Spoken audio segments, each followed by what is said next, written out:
વિદ્યાર્થી મિત્રો, આપણે જોઈ રહ્યા છીએ ધોરણ 7 પ્રકરણ 4 સાદા સમીકરણ સ્વાધ્યાય 4.1 નો દાખલા નંબર 6.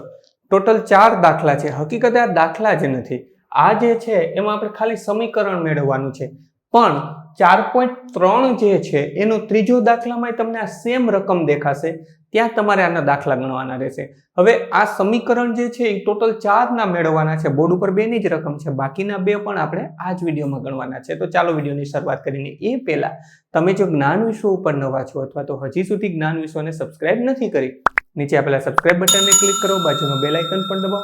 વિડીયો કેવો લાગ્યો અથવા દાખલામાં કાંઈ ના સમજાય કોમેન્ટ કરીને જણાવજો. હવે આપણે એવું કીધું છે કે ઇરફાને કહ્યું કે તેની પાસે પરમિત પાસેની લખોટીના 5 ગણા કરતા 7 લખોટી વધુ છે. ઇરફાન પાસે 37 લખોટી છે. હવે આપણે ગોતવાની છે. અહીંયા આપણને હિન્ટ આપી કે પરમિત પાસેની લખોટીને સંખ્યા માટે તમે એમ ધારો, પણ આ હિન્ટ ઉપર આપણે જવું જ નથી. આ દાખલામાં તો તમને હિન્ટ આપી દીધી, આમાંય તમને હિન્ટ આપી દીધી, પણ જ્યારે એકચ્યુઅલ દાખલા ગણવાના થશે ને ત્યારે કોઈ હિન્ટ નહીં હોય. તો હવે કોને ધારવું? આમાં તો 2 વસ્તુ છે. જો એક છે ઇરફાન અને એક છે પરમિત. તો ગમે એકને આપણે એમ ધારવાનું છે. અહીંયા આપી જ દીધું છે પરમિતને એમ ધારો, પણ એ શીખીએ આપણે કે કઈ રીતે ગોતવાનું. તો જેના માટે આપણને ટોટલ બધું આપી દીધું હોય, ધારો કે અહીંયા ઇરફાનની લખોટીઓ આપી દીધી, કેટલી? તો કે 37. અહીંયા જો લક્ષ્મીના પિતાની ઉંમર આપી દીધી, કેટલી? તો કે 49. જેનું ટોટલી બધું આપી દીધું હોય ને એનું નહીં ધારવાનું, જેનામાં નથી આપ્યું એનું ધારવાનું. જો અહીંયા ઇરફાનની લખોટીઓ આપી દીધી, પણ પરમિતમાં શું આપ્યું? તો કે 5 ગણાના 7. અહીંયા જુઓ, લક્ષ્મીના પિતાની ઉંમર આપી દીધી, પણ લક્ષ્મી માટે શું આપ્યું? તો કે લક્ષ્મીની ઉંમરના 3 ગણાના 4 વર્ષ. તો જેનું પૂરેપૂરી સંખ્યા આપી દીધી છે એનું કઈ નહીં ધારવાનું. જો આમાં લક્ષ્મીની ઉંમરને જ આધાર બનાવ્યો, અહીંયા આપણે પરમિતના લખોટીને જ આધાર બનાવશું. મતલબ કે જેનું નથી આપ્યું પૂરું એને આપણે ધારવાનું. તો અહીંયા આપણે લખીએ, ધારો કે પરમિત પાસે એમ લખોટી છે. પરમિતની લખોટીને મેં એમ ધારી લીધી. હવે મારે સમીકરણ બનાવવું હોય તો અહીંયા જો લખોટી પરમિત પાસે, હવે ઇરફાન પાસે 37 લખોટી છે, કઈ રીતે દર્શાવી શકાય? તો પરમિતની લખોટીના 5 ગણા. એટલે આપણે લખીએ, તેથી લખોટીના 5 ગણા એટલે કે 5 એમ કરતા 7 લખોટી વધુ છે. પરમિત પાસે જે લખોટી છે એના કરતા ઇરફાન પાસે લખોટી જે છે કેટલા? 5 ગણા કરતા 7 વધુ. તો 5 એમ વત્તા કેટલા કરી દઉં? 7. તો આ કોની લખોટી થઈ ગઈ? ઇરફાનની લખોટી. અને એ કેટલી છે? તો કે 37. અહીં લખી નાખું 37. સેમ સમીકરણ આપણે અહીંયા જોઈએ તો કે લક્ષ્મીની ઉંમર માટે y ધારો. તો અહીંયા આપણે લખી લઈએ, ધારો કે લક્ષ્મીની ઉંમર y છે. અહીંયા લિંટમાં આપી દીધું, પણ ગોતવાનું કઈ રીતે? તો કે જેની પૂરું બધી માહિતી આપી દીધી હોય એનું નહીં ધારવાનું, જેની અધૂરી માહિતી આપી હોય એને આપણે ધારવાની અથવા તેને આધાર બનાવવાનો. તો હવે જો અહીંયા જો લક્ષ્મીના પિતાની ઉંમર 49 છે, આપણને પૂરી આપી દીધી. લક્ષ્મીની ઉંમરના 3 ગણાથી 4 વર્ષ મોટા છે. તો આપણે લખીએ, લક્ષ્મીની ઉંમરના 3 ગણા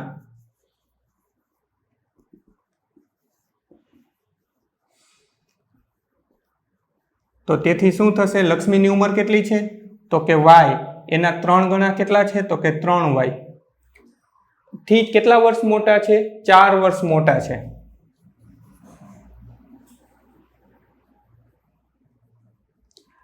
તો 3y 4 વર્ષ મોટા છે. મોટા મતલબ કે વધુ મતલબ કે સરવાળો.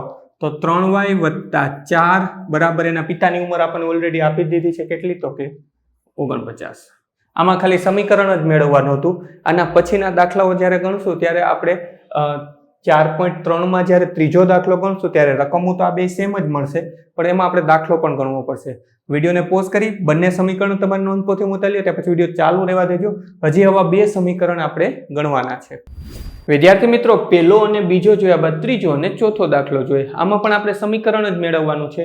અહીંયા આપણને એવું કીધું છે કે શિક્ષકે વર્ગમાં કહ્યું કે સૌથી વધુ ગુણ મેળવનાર વિદ્યાર્થીના ગુણ સૌથી ઓછા ગુણ મેળવનાર વિદ્યાર્થીના ગુણના 2 ગણામાંથી 7 વધારે છે. સૌથી વધારે ગુણ 87 છે. જો આપણને 87 આપી દીધા તો હવે આપણે કેને આધાર તરીકે લેશું, કેને ધારશો? અહીંયા ભલે હિન્ટ આપી દીધી, પણ હિન્ટ ઉપર જતા પહેલા આપણે આપણી જાતે વિચારશું કે જેને સંપૂર્ણ આપી દીધું છે એને નથી ધારવાનું, તો જે નથી આપ્યું એ ધારવાનું છે. તો અહીં જો સૌથી વધારે ગુણ 87 આપણને આપી દીધું છે, તો આપણે ધારશું શું? તો કે સૌથી ઓછા ગુણ. તો આપણે લખીએ, ધારો કે સૌથી ઓછા ગુણ કેટલા છે? તો કે L છે. સૌથી ઓછા ગુણ L છે. તો આપણે લખીએ, તેથી સૌથી વધુ ગુણ કેટલા છે? તો કે 87.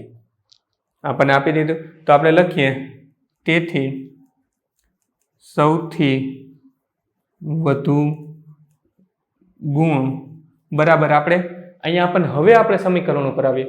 સૌથી વધુ ગુણ વિદ્યાર્થીના સૌથી ઓછા ગુણ છે એના 2 ગણા, એટલે કે 2L 2 ગણા થી 7 વધારે છે. વધુ એટલે કે +7.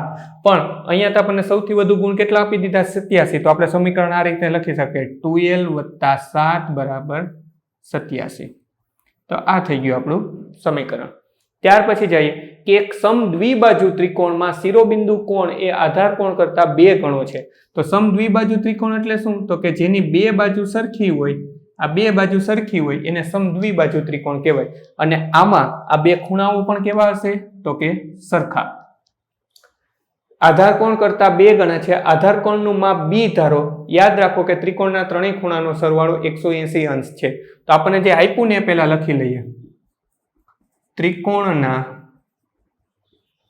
ત્રણેય ખૂણાનો સરવાળો બરાબર 180 અંશ. હવે આપણને અહીંયા આપ્યું છે કે આધાર કોણનું માપ b ધારો.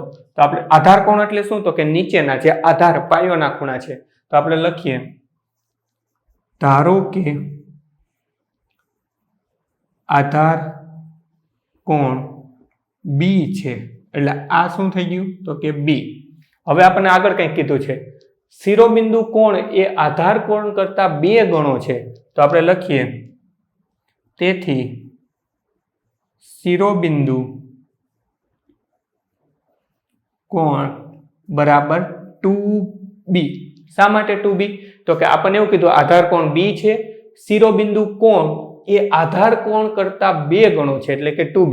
તો આપણે લખીએ, તેથી ત્રિકોણના ત્રણેય ખૂણાનો સરવાળો બરાબર 180 અંશ. તો તેથી ત્રિકોણના ત્રણેય ખૂણા લખી નાખીએ. આધાર કોણ કેટલો છે? તો કે b. બીજો આધાર કોણ કેટલો છે? તો કે b. અને શિરોબિંદુ કોણ કેટલો કીધો? તો કે 2b. 2b બરાબર 180 અંશ. તો અહીંયા 2b વત્તા આ ત્રીજો b એટલે કે 3b અને આ ચોથો b, તો થઈ ગયા 4b બરાબર 180 અંશ. વિડીયોને પોઝ કરી ત્રીજો અને ચોથો દાખલો તમારી નોંધપોથીમાં ઉતારી લો. ત્યાર પછી વિડીયો ચાલુ રહેવા દેજો. સ્વાધ્યાય 4.2 નો પહેલો દાખલો ફોટોની એક લિંક સ્વરૂપે ડિસ્પ્લે પર જ આપી દઈશ. ટચ કરશો એટલે જોઈ શકાશે. સ્વાધ્યાયના બધા જ દાખલાની લિંક નીચે ડિસ્ક્રિપ્શનમાં આપી છે, તો ત્યાંથી પણ તમે જોઈ શકશો.